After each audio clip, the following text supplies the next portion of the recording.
Dear Gurudev, if we can realize Shiva through Shakti, how come Shakti herself did not know him and was asking to be one with him? Shakti is playing the role of a disciple so that the disciple can get to know.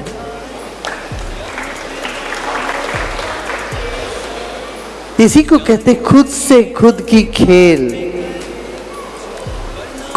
खुद से मुलाकात। शिव शक्ति अलग नहीं है, फिर भी दो भाग में बनकर के ज्ञान दुनिया में जगत के कल्याण के लिए शिष्या के रूप में शक्ति प्रश्न पूछती है, शिव उसके उत्तर देते हैं।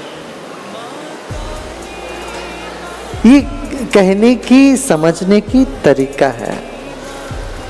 इसलिए शक्ति जो माया है ना, माया शक्ति को कहा कि ये दोनों हैं, ज्ञान भी है अज्ञान भी है, विद्या भी है अविद्या भी है, ये सब कुछ है।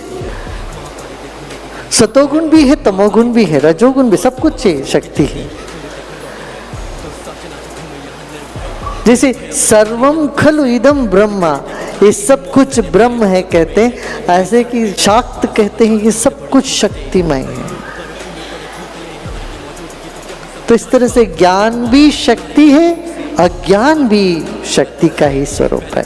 आपने सुना होगा, अभी तो नवरात्रा आ ही रही है, तो नवरात्रा में कहते या देवी सर्वभूतेषु क्षुधा रूपेण संस्थिता, ये देवी सबके भीतर भूख के रूप में तुम प्रकट हो रही हो। या देवी सर्वभूतेषु भ्रांति रूपेण संस्थिता, सबके भीतर भ्रांति भ्रम के रूप में तुम ही हो।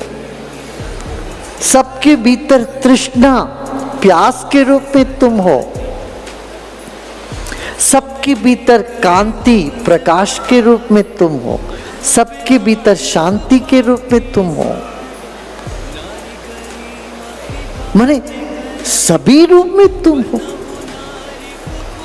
तो यहाँ ये नहीं दूसरे से ये अच्छा बुरा, माने सभी रूप में देवी को देखते हैं, यही अद्वैत ज्ञान है। माने ये डुअलिटी से ऊपर उठना, हम हमेशा डुअलिटी में जूझते रहते हैं। देखिए पाश्चिमात्य संस्कृति की सबसे बड़ी समस्या ये है शैतान, उनका समस्या है शैतान। अब हम मान लेते हैं भगवान सब जगह व्याप्त है, तो शैतान में भी तो होना चाहिए, नहीं तो भगवान की भगवत्ता खो जाती है। भगवान को कहते हैं ओमिनी प्रेजेंट, ओमिनी पोटेंट, ओमिनिसिएंट, माने सर्वव्याप्तित्व, सर्व ज्ञातृत्व और सर्व समर्थ। अब भगवान नाराज हो जाए, ये करे वो करे, इसका मतलब इनकी सर्व समर्थत्व नहीं है, अपने सामर्थ्य की बाहर हो गया चीज है। तो भगवान की भगवत्ता खत्म हो जाती है। जैसे शैतान को तुम खड़े कर देते हो, वो शैतान के रहने के लिए कोई जगह तो होना चाहिए जहां भगवान नहीं है ना। तो इसीलिए हमारे इसका समाधान, इस झंझट में जूझ रही है दुनिया। इतने सारे थियोलॉजियंस सिर पीट रहे हैं, किसी को कोई उत्तर नहीं मिल रहा। रखे कहाँ शैतान को? यदि शैतान है तो भगवान की भगवत्ता हमें कमी आ जाती है। तब हमारे वेदांत में, इस धरती के वेदांत में इसका उत्तर है। इसको कहते नासतो विद्यते भाव, न भावो विद्यते सतः। जो अंधेरा का कोई अस्तित्व नहीं है।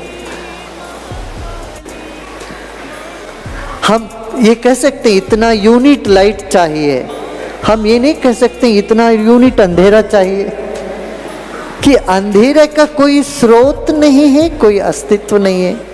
जैसे अपनी शैडो, आपका परछाई, आपकी परछाई बड़ी दिखती है, मगर परछाई को पकड़ने जाओ, परछाई है नहीं, सिर्फ दिखती है नहीं। इसीलिए इसको माया का।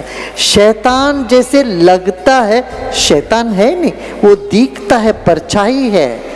कब परछाई दिखती है? जब प्रकाश से तुम विमुख होते हो तभी परछाई दिखती है। जब प्रकाश के सम्मुख होते हो परछाई दिखती नहीं, अस्तित्व ही नहीं है, वो है ही नहीं। तो यही कहते, जब अविद्या के वजह से, अज्ञान के वजह से तुम्हें शैतान नजर आता है, तुम ज्ञान के ओर मुड़ जाओ तो अद्वैत एक ही चीज है। इसीलिए अद्वैत ज्ञान को आधुनिक वैज्ञानिकों ने बहुत स्वागत किया कि आधुनिक वैज्ञानिक और वेदांती एक ही बात कहते हैं। कहते क्या है? अनित्य का कोई अस्तित्व नहीं है, नित्य का कभी नाश नहीं है। नित्य कभी नाश, उसका नाश है ही नहीं। ईश्वर का 5 लक्षण होते, अस्ति, भाति, प्रीति, नाम, रूप। ये प्रपंच का है। और अनुग्रह और तिरोधान, सृष्टि, स्थिति, लय, अनुग्रह और तिरोधान। तिरोधान माने छिप जाना। अब सब सारी बत्तियां बंद हो जाए तो यहाँ सब छिप जाएगा, कुछ नहीं दिखेगा। मगर ये है नहीं, ऐसा नहीं, ये है, इसके अस्तित्व हमेशा है। ऐसे ईश्वर हमेशा है मगर दिखता नहीं, छिप जाता है। कभी अनुग्रह करता है, कभी इसमें सृजन होता है, कभी विलय होती है, कभी उसका पालन होता है। ये जो ईश्वर की वास्तविकता है, वास्तविक सत्य है, ये सिर्फ इस देश में इसको अनावरण किया है। यही एक उत्तर है। हाँ, शैतान दिख रहा है ना, हाँ है। कहाँ है वो? ईश्वर में ही है। कब ईश्वर में दिखता है वो? जब हम ईश्वर से विमुख होते हैं। हमको दिखता है जैसे परछाई दिख रही है, ऐसे दिखता है। इसलिए हमारे देश में देवता और असुर ये दोनों को अलग अलग किया। और एक मंदिर में जाओगे तो दीवार में असुर होते हैं, अंदर देवता होते हैं। देवता के पाँव के पास भी असुर होते हैं। मगर ये देवता और असुर दोनों से ऊपर उठ के है, वह है शिव तत्व, वही अद्वैत, शिवोहम शिवोहम, वही ब्रह्म तत्व।